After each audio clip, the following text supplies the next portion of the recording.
सियाने कहते हैं कि इक़्तिदार के बेरहम खेल में उम्मीद महज एक इजाफी रवैया है।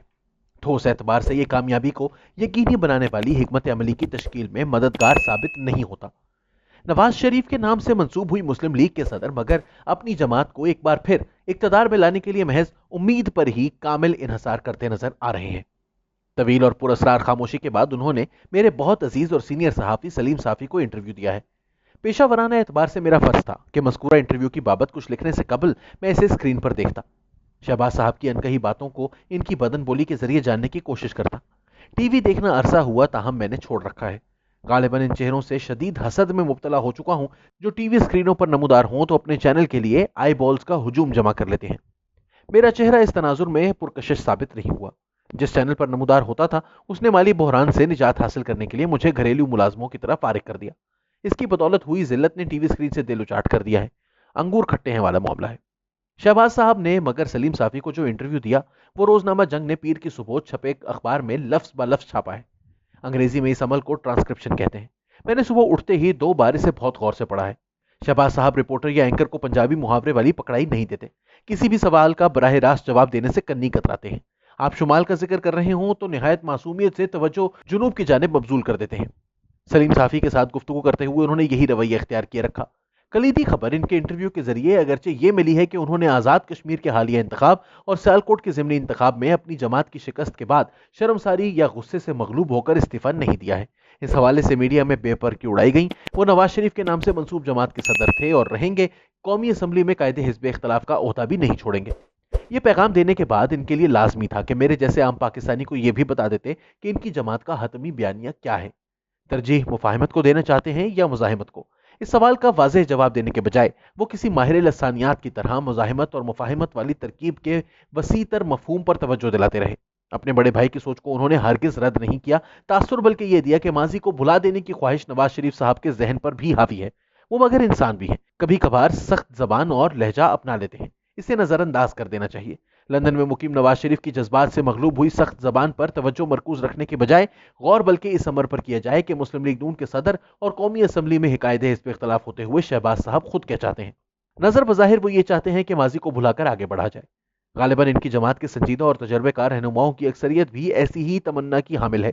अगर मेरी जानिब से अख्ज़ करदा ये तासुर दुरुस्त है तो सवाल उठता है कि मुस्लिम लीग नून इस ख्वाहिश के बावजूद इतनी कन्फ्यूज और परेशान क्यों नजर आ रही है। शहबाज साहब ने मुल्क की सियासत की मौजूदा सूरत हाल की बाबत अपना विजन खुलकर बयान नहीं किया। शुमाल की बाबत हुए सवाल का जुनूब के जिक्र से आदत की बदौलत मगर नवंबर 1997 में चले गए। इस महीने इन दिनों के चीफ जस्टिस सजाद अली शाह साहब नवाज शरीफ की दूसरी हुकूमत को इसके कयाम के चंद माह बाद ही फारिग करने की जिद में मुब्तला दिखाई दे रहे थे। सरदार फारूक लगारी उस महीने सदर पाकिस्तान थे। उन्होंने मोहतरमा बेनजीर भुट्टो की दूसरी हुकूमत को 8वीं तरमीम के तहत मिले इख्तियारात से फायदा उठाते हुए फारिग किया था। इसके बाद कबल अज वक्त इंतखाबात हुए तो नवाज शरीफ हैवी मैंडेट के साथ वजीर आजम के मनसब पर लौट आए। यह मनसब संभालते ही उन्होंने कौमी असम्बली और वजीर आजम की बरतरफी का हक देने वाली ही आईनी तरमीम का खात्मा करते हुए फारूक लगारी को मलका बरतानिया जैसा अलामती सरबराह मुमलिकत बना दिया। 58(2)B के इख्तियारात से महरूम हो जाने के बाद लगारी साहब ने लेकिन सजाद अली शाह का खुलकर साथ दिया।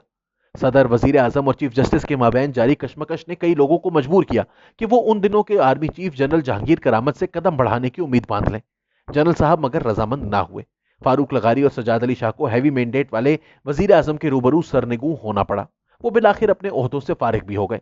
नवाज शरीफ के लिए इक़्तिदार की गलियां मुमकिन हरीफों से खाली हो गई। जनरल करामत भी लेकिन अपनी आईनी मुद्दत पूरी ना कर पाए। अक्टूबर 1998 में अपने ओहदे से इस्तीफा देने को मजबूर हुए। उनकी जगह नामजद हुए जनरल मुशर्रफ से भी अगरचे सिविलियन हुकूमत गुजारा न कर पाई। कारगिल हो गया। नवाज शरीफ इसकी वजह से उभरे बहरान से नबरदाजबा होने के लिए अमरीकी सदर क्लिंटन के रूबरू हाजिरी को मजबूर हो गए।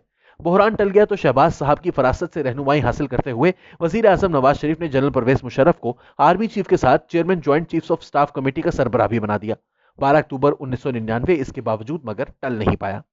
शहबाज साहब माजी को भुलाना चाहते हैं मगर नवाज शरीफ की पहली हुकूमत की गुलाम इसहाक खान के हाथों बरतरफी से फारूक लगारी और सजाद अली शाह के साथ अपने भाई की चपकलिश की दास्तान भी तफसीलात समेत दोहराते हैं।